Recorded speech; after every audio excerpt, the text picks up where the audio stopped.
You guys, you know that God is a master planner. Today I want to tell you a story that brings out the fact that God is a super master planner. So, I have always been really intelligent. I went to really good schools. At my secondary school, I was at one of the best schools. And there's something called family top 10 people. I was always in family. So there's a family for the whole class, and then the family for different subjects, like people who've done well. I was. And then, HSC happened, and I flunked my mocks. But people generally used to flunk mock exams. So it was, you flunk mock exams and pass your final exams. But the final exams came around and really I failed.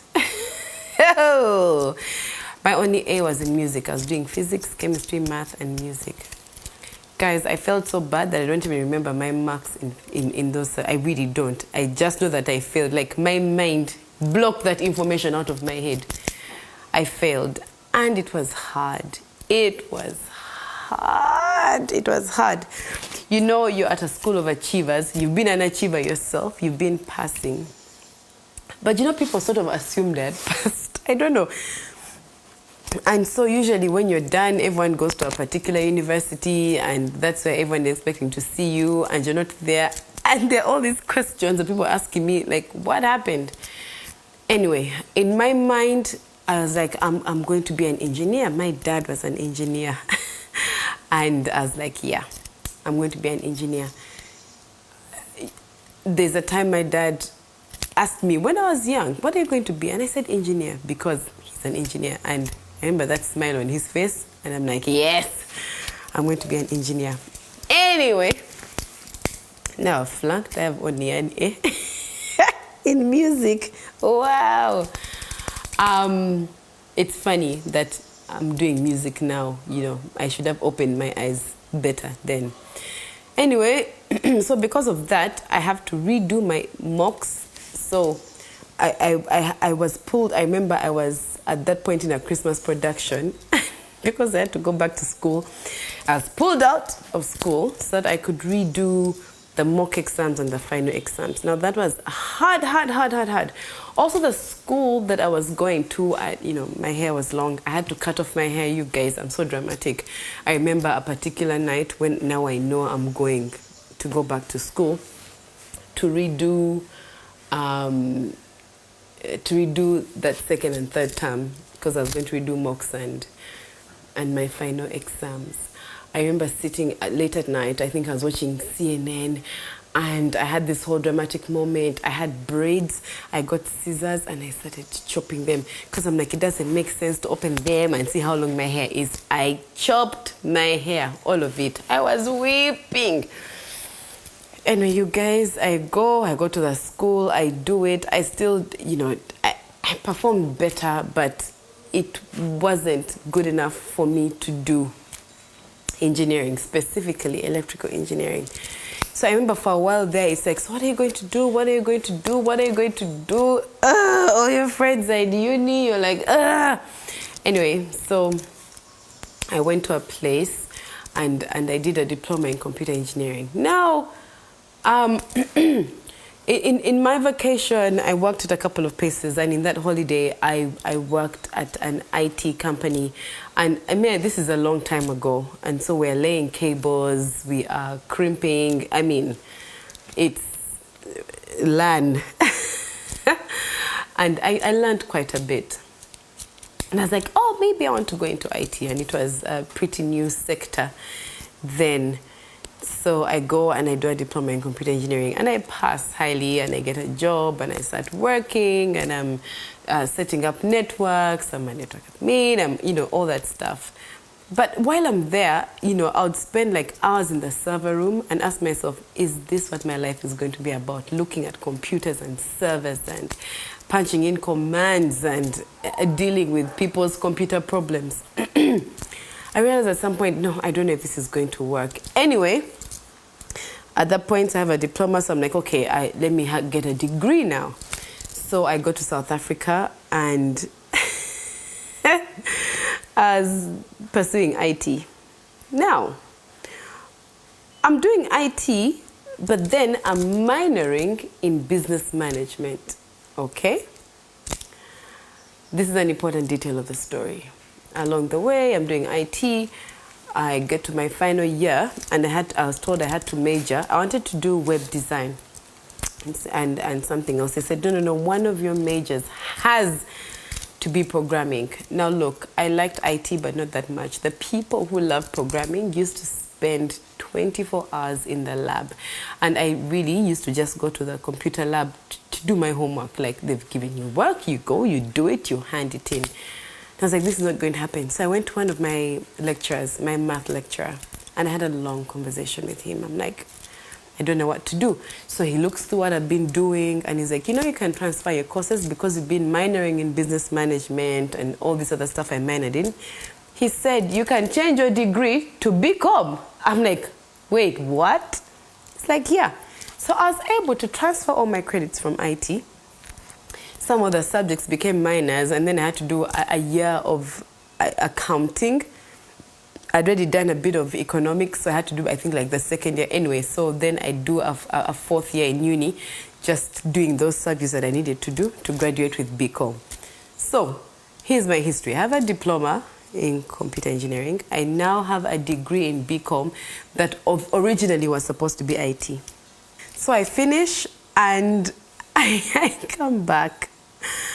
And I know in my heart that God is asking me to work at a certain place.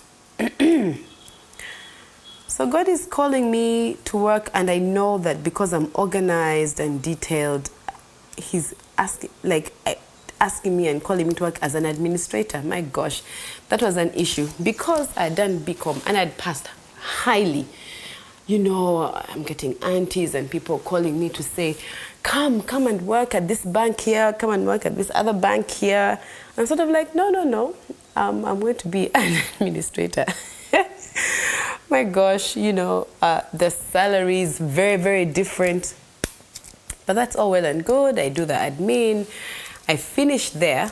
And in one of these, one time I was talking to my friends, and I tell them how, guys, I really like teaching. Because while I was at uni doing IT, which eventually became BCom, I applied for a job and as an assistant lecturer. Yes, so I used to teach and get paid for it. I was really good at it. Everyone I used to teach used to pass highly, like pass. So I'm like, I really like teaching. And at that point, I was helping out with children's church.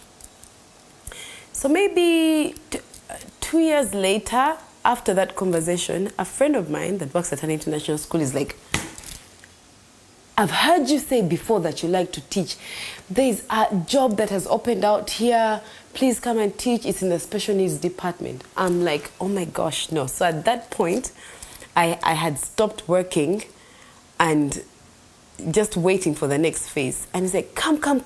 I'm like, no, but I'm not qualified. I've not done education. Anyway, she said, hand in your resume. I do that. I go do my CV, hand it in. This all happens within a space of a week. So then I go for the interview. And along the way, on my way there, God sends me to particular places to read. So I had been just reading. Guys, the stuff I was reading is the stuff they asked me at the interview. So I answered the questions, and later I got the job. But guys, guess what? So on my CV, I had written that I'd actually done a bit of IT, but transferred the credits to BCom or whatever. So because of also my computer engineering, I was told that 2 of us had passed through highly. And the thing that made me get the job over the other lady was the fact that I had done IT. You guys, God is a master planner. I was like, who knew? Who knew that this thing would later come in and get me that job? I mean, I sort of like, sometimes things happen to you and you think they're all pretty random. But like when I think back, all the decisions, all the spaces I went to, the only reason I was able to do IT is because I had that computer engineering. The only reason I was able to get that job, which I then got a week later, I got a promotion. 4 months in, I got another promotion. Guys, it was crazy. Was because I had IT, and here I am now, doing teaching. But also it's that time there that eventually made me realize I like working with people. I don't know, that God is a master planner. That there are things that happen in your life. My mom always tells me, sometimes you're fighting a thing that you shouldn't be fighting, that God might be doing something for you. We had to travel once from the UK here back to Uganda. That's a long story. The summary of it was we were not able to get the flight, and my dad had gone to Uganda, had left my mom behind with us the kids. We were young, and he was really disappointed that we're not able to make that flight back. But guys, guess what? That flight crashed. It crashed and had very few survivors. I was like, oh my God, God, you are a master planner. There's a time I went and told my mom once about a guy that had broken up with me, and her words to me were, let me first say it in Uganda, was, omuwonye, mukama akuyambi. Like, my gosh, God has saved you from a thing. Like, don't be sad. Don't be sad. Someone better is coming. God is our master planner. God is my master planner. God is your master planner. That sometimes your life seems to be taking a journey that is confusing, or you don't know why you're doing the things you're doing, but it's all going to add up.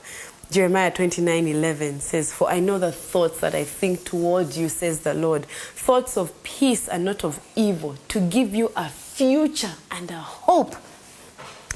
The NIV says, for I know the plans I have for you, declares the Lord, plans to prosper you and not to harm you, plans to give you hope and a future.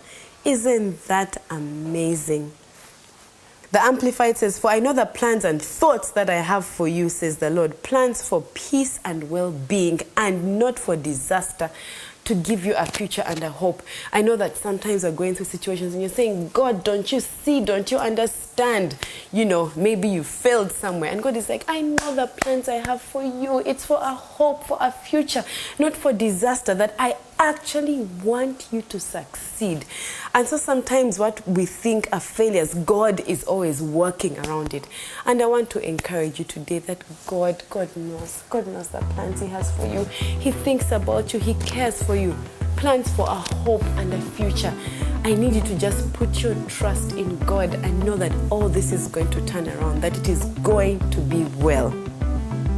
Thank you, guys.